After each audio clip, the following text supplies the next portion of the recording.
ছোটবেলা থেকে একটা কথা শুনেছি যে ভগবান যখন তোমার জন্য একটা দরজা বন্ধ করে দেয় না, তখন তোমার জন্য আরো 10টা দরজা খুলে দেয়।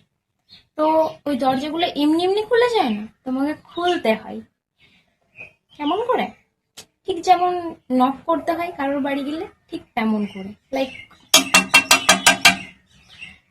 তো যতদিন না ওই দরজাগুলো খুলছে তোমার জন্য, ততদিন তোমাকে ওইখানেই থাকতে হবে আর করেই যেতে হবে, করেই যেতে হবে। একদিন ঠিক ওই দরজাগুলো খুলে যাবে, আর তোমার যে এত স্ট্রাগল সেগুলো সব পূরণ হয়ে যাবে। মানে যেগুলোর জন্য তুমি এত স্ট্রাগল করেছো, যেগুলোর জন্য তুমি এত কষ্ট পেয়েছো, সেগুলো সব ঠিক হয়ে যাবে। তো ভগবানের উপর বিশ্বাস রাখো, যা হচ্ছে ভালোর জন্য হচ্ছে। আর